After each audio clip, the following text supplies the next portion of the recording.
This is our presentation about getting from pre-med to medical student with the help of the AAMC. My name is Katie Post, and these are my colleagues, Lauren and Rennee. And our work focuses on how to help you navigate this pathway to medical school. We are excited to tell you about all the great resources that we have to really help you navigate this sometimes complex, sometimes confusing road to medical school.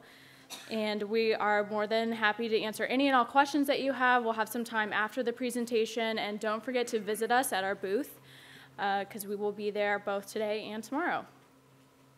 So, just to start, the AAMC stands for the Association of American Medical Colleges. We represent the nation's medical schools and teaching hospitals, and we work through many avenues to support and facilitate medical education. Part of this includes, again, that support and resources for current and aspiring physicians, which includes yourselves. So this is kind of the pathway that we're going to go over and talk about some resources that you can use. You may have already thought extensively about pursuing a career in medicine, or you may be relatively new to the idea. Wherever you are in this process, though, I would be willing to bet that one of your biggest questions is, how do I actually become a doctor?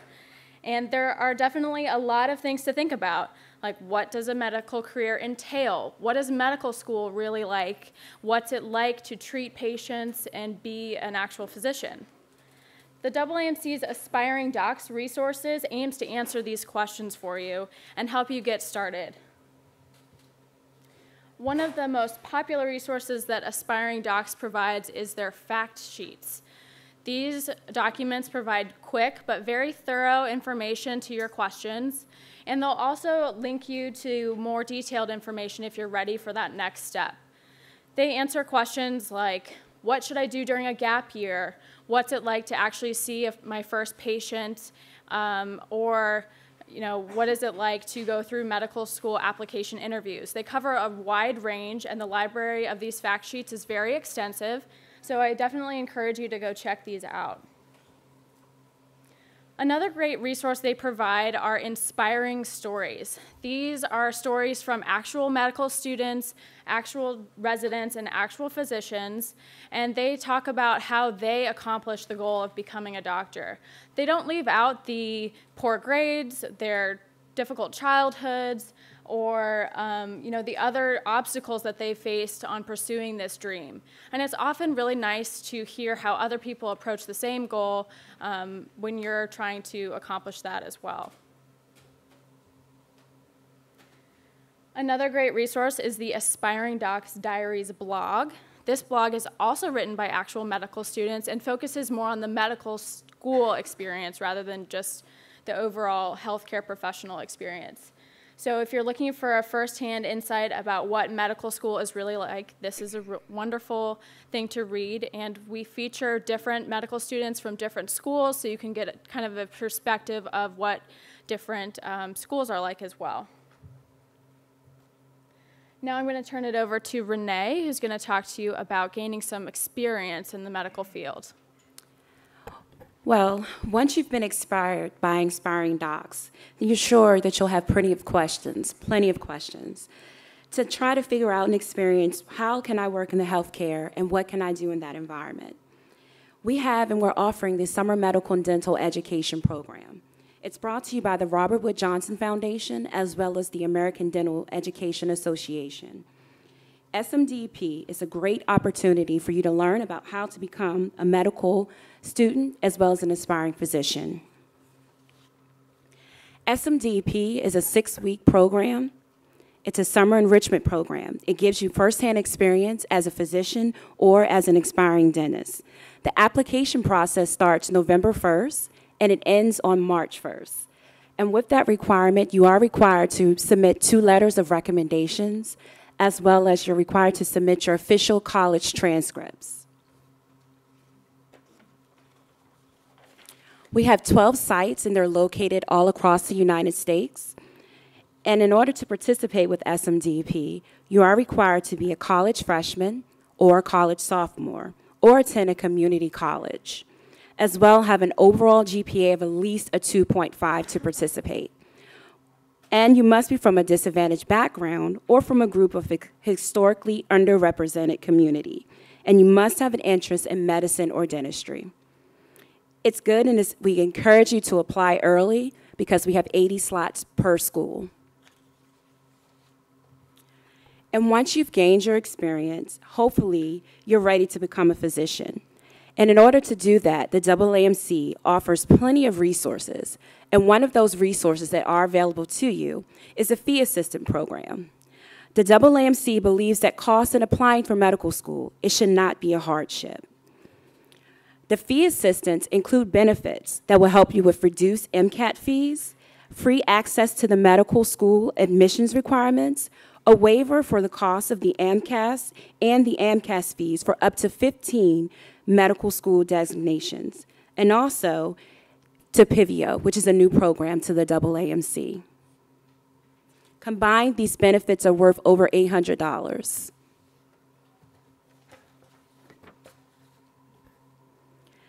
There's a very important caveat about this program. The benefits do not apply if you've already registered for the MCAT or if you submitted your AMCAS application.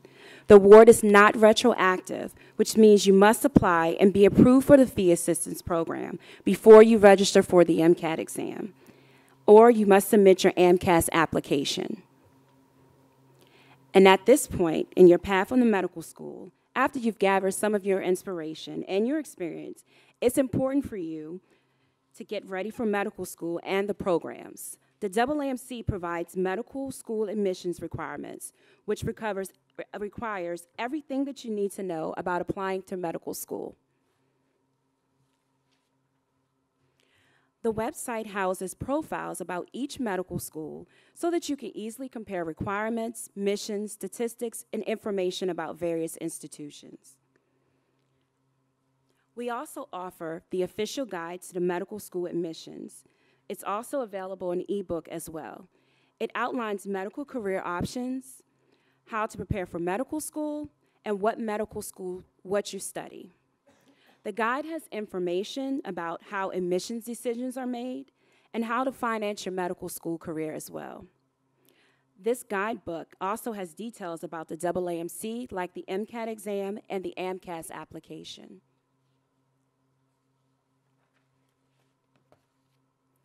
The online database covers 141 U.S. medical schools, 17 Canadian medical schools, and also over 40 combined BS MD programs. So hopefully you can find a program that appeals to you as well as your interests. And now I'm going to turn it over to my colleague, Lauren. Thanks, Rennee. So I'm going to talk to you today about the MCAT exam, which I know is what you are all really excited about. So we're going to talk about both the current exam and the new exam that's happening next year. So the AAMC actually creates and administers the MCAT exam. It stands for the Medical College Admissions Test.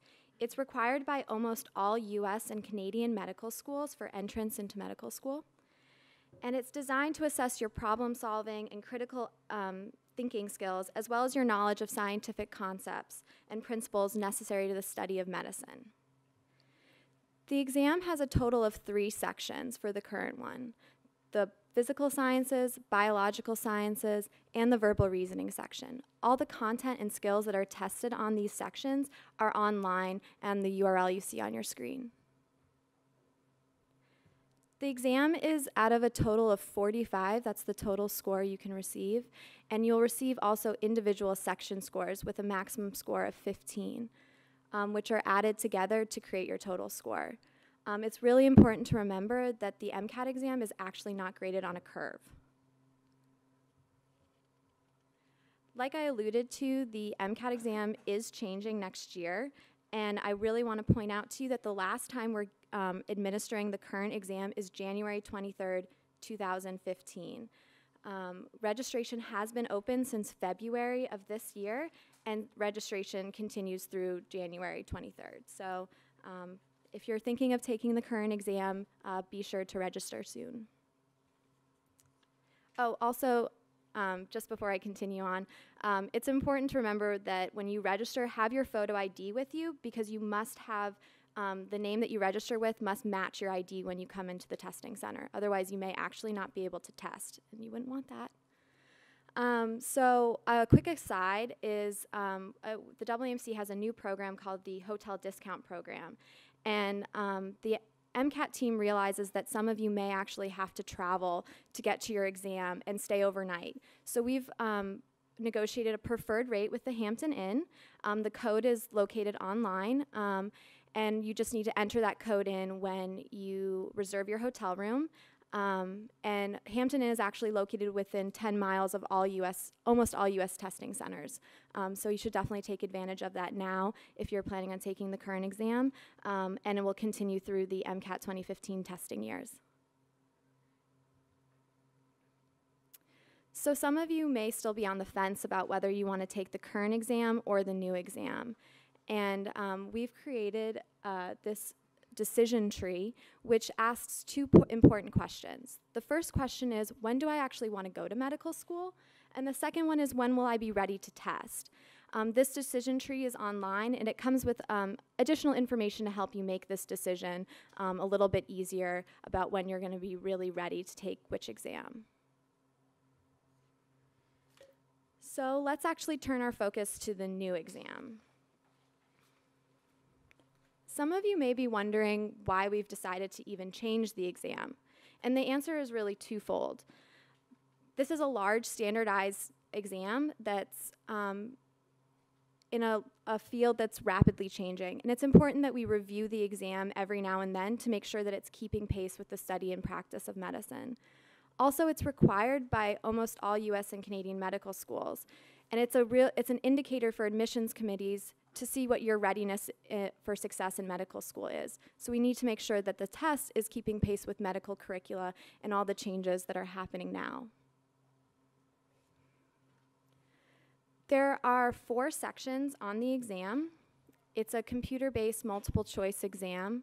The sections are the biological and biochemical foundations of living systems, the chemical and physical foundations of biological systems, the psychological, social, and biological foundations of behavior, and the critical analysis and reasoning skills section.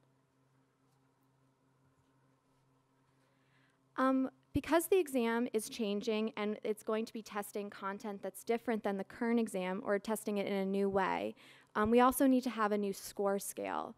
The score is out of, the total score is out of 472 to 528. You'll receive 4 individual section scores that will total to your total score, and those are out of 118 to 132. Some of you may be thinking, how in the world did we come up with that score scale? And it's really just because we needed to come up with a scoring that was different than what you're used to seeing on the current exam, and also doesn't connect with any other standardized tests that are out there. It's also important to note that the section scores are still on a 15-point individual basis, so it's still out of 15 technically, it's just shifted. Just a few logistics about the new exam. It's going to start on April 17th, 2015. Registration will open in February of next year, and we'll have more information available on our website as we get closer to February. The exam is longer. It's 2 hours longer, about. It's going to be 7.5 hours. You'll have 2 10-minute breaks plus a 30-minute mid-exam break to allow yourself to take a break and maybe get a little something to eat in the testing center. Just again, remember, you'll have to pre-register for the exam. You can't just show up on test day, same as the current exam. Finally, we have a lot of resources that are already available to you to help you start preparing for the new exam. The AAMC is committed to making sure that all of our resources are free or low cost. Some of these resources include What's on the MCAT 2015 exam, which is an online interactive tool that allows you to click around, see videos, review sample questions and explanations about the new exam. This is the tool for you to know what is on the exam. Also, we have the official guide to the MCAT exam 2015. This is the first comprehensive review of the exam. It includes information about registration, test day, scoring. It also has 120 review questions, and passages. Plus, it comes with an online component, which allows you to take those same 120 questions that are in the book online, so you get confident and get used to testing on a computer. We also have another great resource, which is the Khan Academy videos. I don't know if you were familiar with the Khan Academy, but we've collaborated with Khan Academy and the Robert Wood Johnson Foundation to bring you the MCAT collection.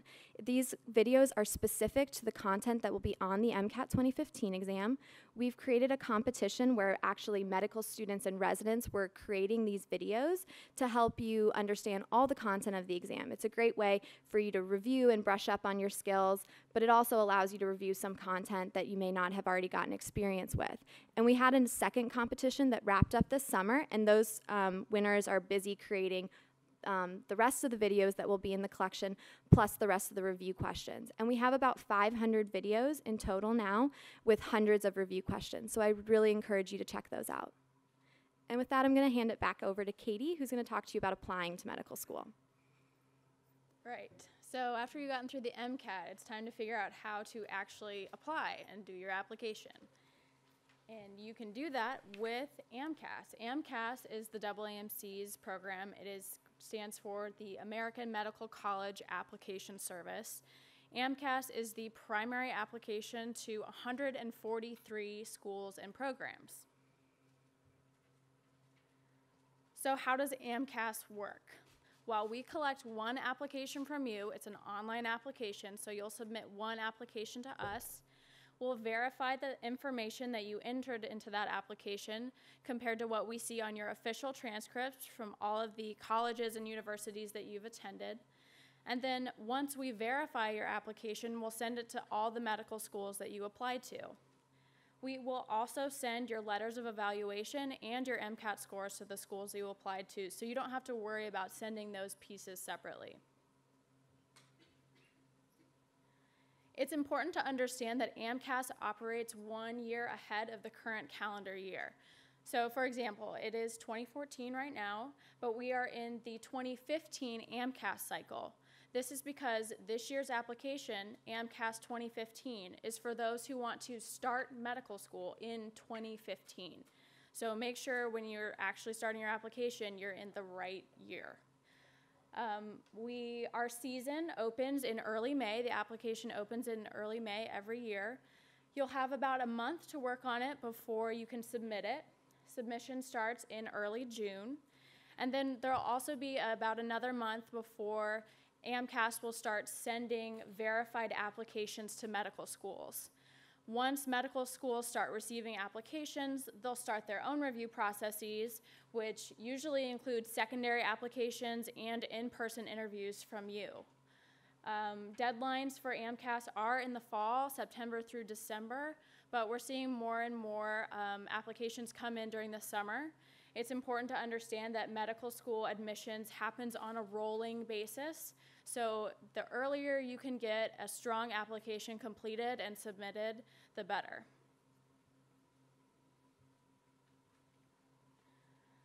So let's talk about the application. There are 9 sections of the application, and it asks a range of information about yourself. It's not complicated information, however, it is very detailed information. This isn't something that you could really knock out in an afternoon. It's going to take some time and thought to complete.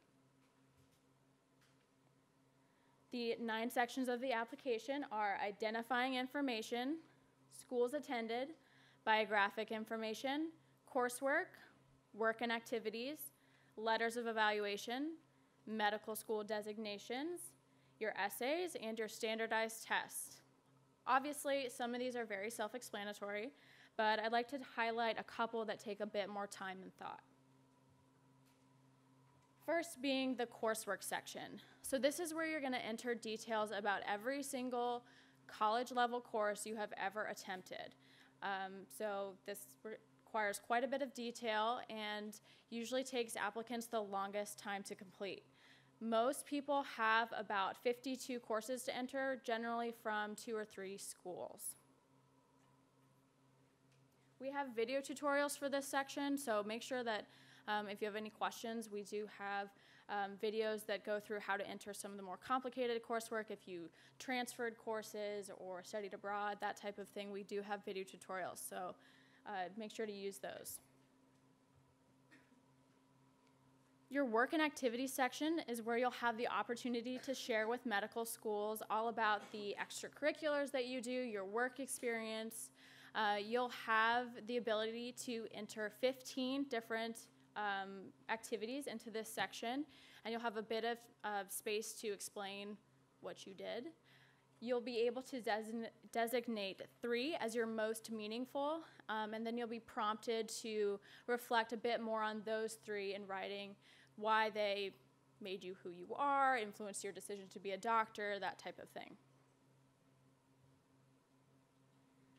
Also, the letters of evaluation section. This section is where you're going to enter information about the people who are writing letters of evaluation on your behalf. You can add up to 10 letter entries, although most people have about 2 or 3 letters. We're focused on quality rather than quantity here. So we have a lot of information on our website about how to actually get these letters to AMCAS, and then again, we distribute them. But this is something that you'll maybe want to work with a pre-health advisor on as you're working on this, because some schools have specific ways of doing this.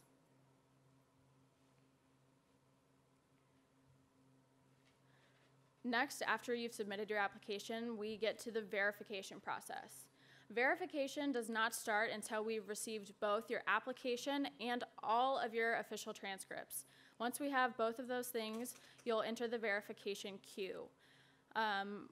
Usually takes about 6 weeks to complete verification, and our teams, again, compare what we see on your application to what we see on your official transcripts.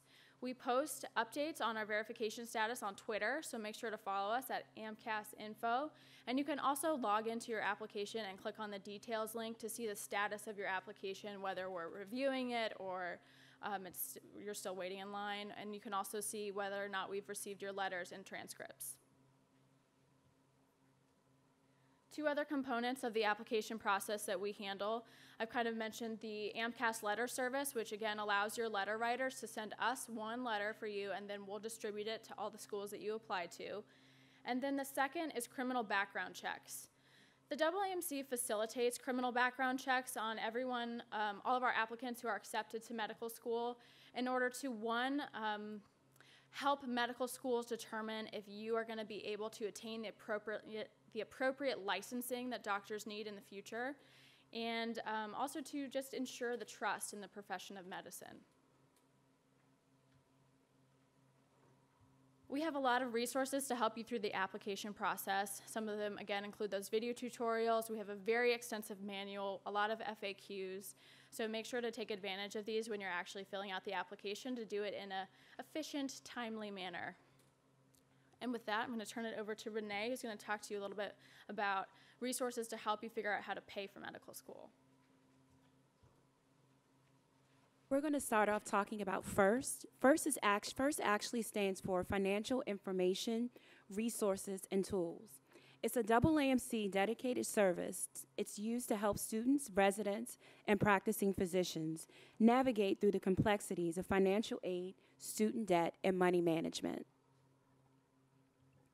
Let's take a look at the cost for medical school. For the 2013-2014 academic year, the median cost to attend an in-state public medical school was $55,577, while the median cost to attend a private school, in-state medical school, was $73,737. The cost of attendance includes tuition, fees, books, supplies, as well as room and board expenses. 86% of graduating class of 2012 reported leaving school with debt. And with that debt, that included their education expenses as well. 73% of that class reported having debt of $150,000 or more. It is important to note that the median reported for debt for 2012 was $175,000. So now you might be thinking, wow, That's a lot of money. But the good news is it's possible for everyone to attend medical school, and that's what FIRST is here for. We have a lot of different resources aimed to help you. Some of the resources included in FIRST, we have information sheets, we have repayment charts included, we have financial education programs, financial literacy as well. These tools were designed to help you pay for medical school. FIRST is an online tool. It has medical loan organizers. It has a calculator, which can help you specifically determine how much debt you can actually handle. You can use FIRST throughout your medical career, as well as an applicant, as a student, as a resident, and beyond. The AAMC believes that pursuing a medical degree, it shouldn't be a hardship. That's why we're here for you, and that's what FIRST is here for you for. Now I'm going to pass it to my colleague, Lauren. So as you can see, there's a lot of information that you're going to need to keep track of while you're applying to medical school, and even more when you're going to be actually in medical school, in your residency, and throughout your medical career. So we actually have a new program called Pivio, which is an online portfolio that allows you to keep track of your records, letters, helpful resources, and keep track of everything organized throughout your whole medical career. Pivio helps you stay organized and keep track of essential documents, such as clinical experience, volunteer activities, research, exam scores, accomplishments, and so much more. So why should you use Pivio? Pivio keeps your information secure and makes it easier to fill out applications and keeps everything in one place. So once you've used all of our fantastic resources and you've gone through all the steps that the AAMC outlines for you, it's time to hear back from medical schools, and hopefully you've received an acceptance letter or two. But if you are placed on an alternate list or you're denied, don't worry, you're not out of options. There are lots of programs that you can look into, like post-bac programs, or you consider taking a gap year to help strengthen your application and get some more experience. All the information that we've mentioned today is online on our website at aamc.org/students. You can also get information, updates, resources, and get answers to your questions fast via our Facebook and Twitter feed. So we encourage you to follow and like us so that you can see all that information. And we want you to know that we're here for you, and we want to help you throughout every step of the process. So we're always available to be reached at, and we hope that you found this presentation helpful and encourage you to look at our website and use some of our resources. And with that, we're going to turn it over to you to ask us any questions that you might have while listening to the presentation. So thank you.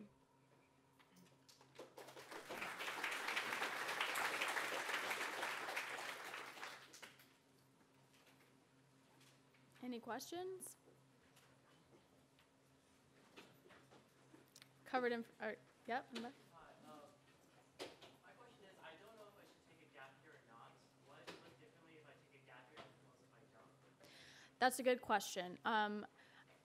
It will obviously be a little bit different because you will have taken a gap year or you won't. I will say that a lot of applicants are starting to take 1 or 2 gap years. This is not an unusual thing for medical schools to see applicants have, and many of them look at it positively because you will have other experience, you maybe have done research, or depending on how you use your gap year. I think that's probably the most key component is, if you are doing something to better your application or make yourself into a more well-rounded health professional in the end, that's obviously going to be a positive experience and a positive add to your application. And does it show any benefit if I don't take a gap year? It's just a very individual determination. If you are ready to go and have a solid application and feel also ready that you are ready to go from undergrad straight into continuing school, then that's a decision that you have to make, and that we can talk about more, but also your pre-health advisor would be a good person to talk to about that as well. Yes? That, yes. I'm going to turn that to So Lauren. we actually have, we did a survey of medical schools to see what they'll be accepting. It's on our website now, so you can see which schools. We have only, I think, one school right now that says that they won't be accepting the current exam, but most schools will still be accepting the current exam as well as the new exam. And then as we get further out from the current exam, it'll become less and less, if that makes sense. Yep. Yeah?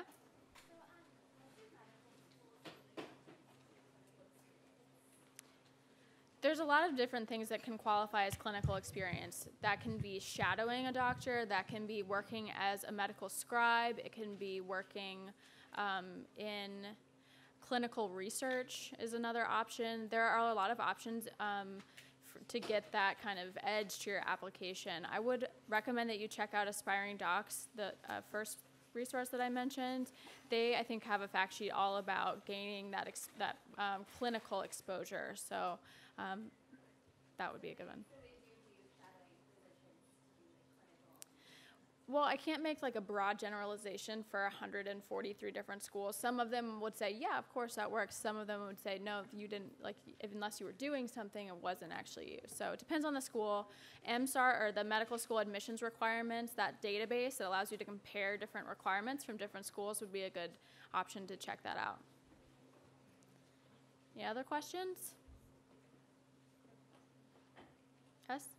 So, what services has AAMC provided to undocumented students? So I think that medical school admissions requirements just came out with a list of schools that accept undocumented students or DACA students. And we've just also changed the fee assistance program. So starting in January 2015, DACA students are eligible to qualify for fee assistance. So you can get all those benefits.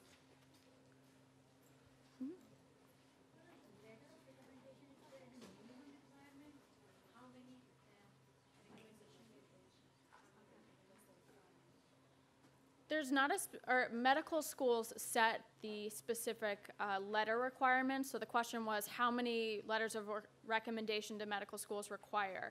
And the answer is it really just depends on the school. Some schools want just 3 general letters. Some schools want a letter from a biology professor, or like a hard science professor. They have specific requirements. So that is a good question to check again with the medical school admissions requirements database that we have that allows you to compare different schools and their requirements. And that'll show you whether or not they need specific letters or just a general overall letter.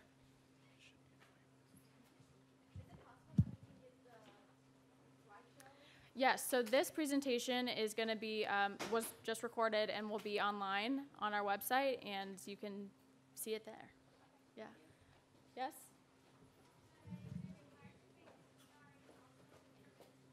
The question was, are you required to take the GRE also for med school? And the answer is no, just the MCAT. Any others? If you guys had the feedback cards or would like to fill out feedback cards, just let us know how we did, or you'd like to receive more information, just give those to us or we can give you a little form. So thanks again. If there are no other questions. You can come talk to us now, or definitely come see us at the booth. We have a lot of goodies, a lot of resources. That pathway that you saw at the beginning of the presentation, we have a whole brochure about things to think about, steps to take. So, yeah. Thanks for coming this early.